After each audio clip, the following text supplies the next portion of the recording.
Guys, yung ulam ni Kuya Lod dito, pagkain ng mga mahihirap. Ayan. Punta kayo dito, lahat. Kasi yung mga mayaman, steak, no? Mm. Yung mga mayaman, steak.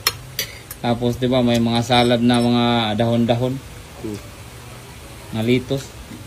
Hello guys, welcome back to our channel Wins World TV. So kitang-kita ngayon na ang bansang Japan ay talagang lumalakas pagdating sa boxing sports, dahil dito madalas ginaganap ang mga title fight, exhibition fight at mga unification fight, kaya talagang kilala na ang bansang ito na isa sa pinakamalakas na boxing scene sa buong mundo. Mataas ang bigayan pagdating sa pera, kaya madami ang naghahangad na sumampa sa ibabaw ng boxing ring ng bansang Japan. Hindi kalayuan sa bansang Pilipinas ang bansang Japan, kaya madaming mga Filipino fighter ang dumadayo makasampo lang sa boxing ring dito. Madami na rin tayong mga kababayan na nagtatagumpay at madami din ang nabibigo. Dagdag pa dyan ay madami din ang nadaya o nagulangan.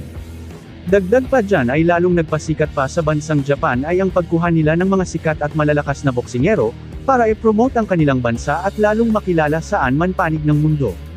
Isa na dyan ay si former 3 World Division Champion Cuadro Alas, angas ng Pinas John Riel Casimero. Hindi may kakaila na talagang malaki ang tinulong sa bansang Japan itong pambato natin na si John Riel Casimero, dahil ang kanyang promoter ay isang Japanese. Malaki rin naman ang naitulong ng bansang Japan kay John Riel Casimero dahil sa pagkuha nito sa kanya bilang isa sa pangunahing manlalaban, sa makatuwid ay give and take lang. Tinuturing ngayon ng karamihan lalong-lalo na ang bansang Japan na si John Riel Casimero ay isang The Japanese Slayer, kasalukuyan sa Super Bantamweight Division na kahanay sa division ng The Japanese Monster Naoya Inoue. On a fruit machine when that right hand landed, there's the jab, there's the right hand, and everything was short-circuited.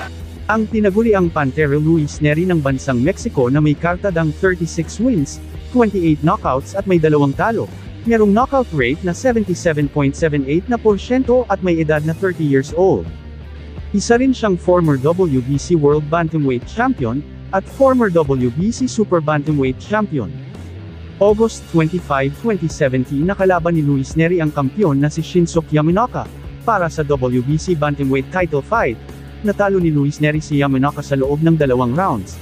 Ngunit napag-alaman na positibo ito sa ipinagbabawal na gamot, kaya ang Japan Boxing Commission dito ay nagalit kaya pinatawan ng parusang lifetime ban itong si Luis Neri ng Japan Boxing Commission. Kaya gumanti itong si Luis Neri sa pamamagitan ng pag-aangas at panglalait sa kanilang boksingero na si Naoya Inoue na tinatawag niyang The Little Japanese Monster. Es un monstruo. Es un monstruo. He's not a monster. Es un monstruito. He's a little monster. Spooked by the punching power. Oh! There it is! Inoue goes! Uppercut right there, but you see, when Inoue tends to throw one hand, that left hand, And he will knock out the monster. And now he's going after him. Covering up. Tries to deliver a right hand of his own, an uppercut. position, when Inoue commits, he's out of position. Oh, there and it is. Inoue returns the favor. We're reaching with that left hand. You see him forward shift. And Inoue right there just start using his jab. Oh, it's another one that splits the Fundamental habits Oh, look at this. Little showboat. Trying to of Inoue. Top notch. Oh, there's two.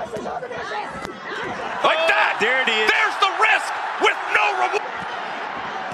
Right hand from Neri and fires back. Oh, it was right hand. Goodness. Combination up top. Finisher here, Tim. There's the There right it is. hand. He just.